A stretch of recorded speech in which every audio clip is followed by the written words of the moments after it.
सोमनाथ।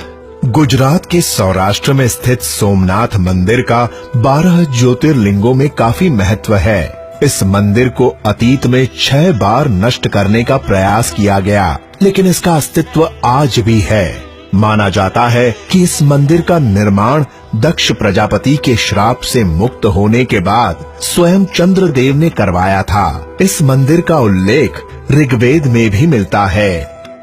महाकालेश्वर। मध्य प्रदेश के उज्जैन स्थित महाकालेश्वर मंदिर का महत्व दूसरे सभी ज्योतिर्लिंगों से अधिक है। माना जाता है कि यह ज्योतिर्लिंग स्वयंभू है और इसकी सभी शक्तियों का स्रोत वह स्वयं है, जबकि बाकी सभी ज्योतिर्लिंग मंत्र शक्ति के आधार पर स्थापित किए गए हैं। बैद्यनाथ।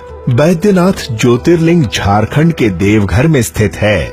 देवघर यानी देवताओं का घर। यह ज्योतिर्लिंग सिद्ध पीठ है, यानी मान्यता है कि यहाँ मांगी गई हर मनोकामना पूर्ण होती है। यहीं पर शिव के अनन्य भक्त रावण ने उनकी आराधना की थी और उन्हें खुश करने के लिए अपने 9 सिरों की आहुति दी थी। रामेश्वरम ज्योतिर्लिंग।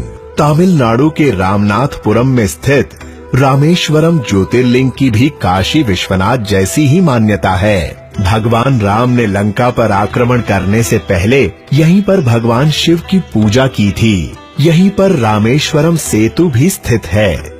त्र्यंबकेश्वर। महाराष्ट्र के नासिक प्रांत में स्थित है त्र्यंबकेश्वर ज्योतिर्लिंग। इसी के निकट स्थित ब्रह्मगिरी नामक पर्वत से गोदावरी नदी का उद्गम होता है। यह इकलौता ज्योतिर्लिंग है जहाँ त्रिदेव यानी ब्रह्मा, विष्णु और साक्षात शिव वास करते हैं। अन्य सभी ज्योतिर्लिंगों में सिर्फ शिव का वास माना जाता है। केदारनाथ। उत्तराखंड के रुद्रप्रयाग जिले में स्थित केदारनाथ मंदिर न सिर्फ 12 ज्योतिर्लिंगों में सम्मिलित है, बल्कि 4 धाम और 5 केदार में से भी एक है। यहाँ की प्रतिकूल जलवायु के कारण इसे अप्रैल से नवंबर माह में ही दर्शन के लिए खोला जाता है। ओमकारेश्वर। मध्य प्रदेश में नर्मदा के तट पर शिवपुरी नामक एक टापू पर ओमकारेश्वर ज्योतिर्लिंग स्थित है। कहा जाता है कि इस टापू का आकार ओम की तरह है और स्वयं नर्मदा के कटाव से इसका यह आकार बना है। इसीलिए इस मंदिर का नाम ओमकारेश्वर पड़ा है। इसका मूल नाम मानधाता है। यहाँ ओमकारेश्वर और अमरेश्वर नाम के 2 मंदिर हैं, जिनमें नियमित रूप से पूजा की जाती है। धृष्णेश्वर।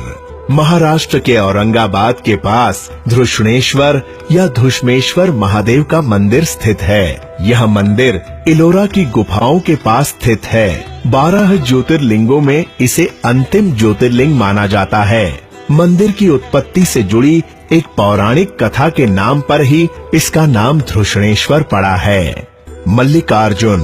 आंध्र प्रदेश स्थित मल्लिकार्जुन मंदिर को श्री शैल के नाम से भी जाना जाता है। महाशिवरात्रि इस मंदिर में मनाया जाने वाला सबसे प्रमुख त्योहार है। इस मंदिर में भगवान शिव समेत उनके समस्त परिवार, पार्वती, कार्तिकेय और गणेश का भी वास माना जाता है।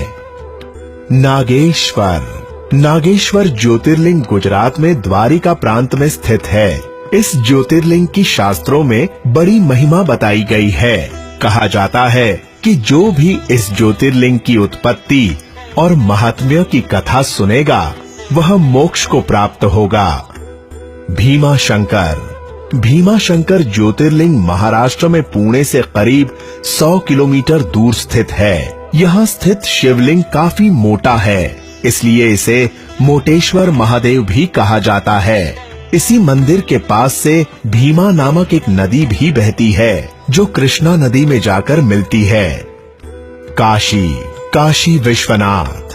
काशी यानी वाराणसी को भगवान शिव की नगरी भी कहा जाता है। इसी शहर में गंगा किनारे स्थित है काशी विश्वनाथ मंदिर। इस मंदिर के दर्शनों को मोक्ष प्रदायी माना जाता है। मान्यता है कि प्रलय काल में भी इस ज्योतिर्लिंग का लोप नहीं होता और यह जस का तस रहता है।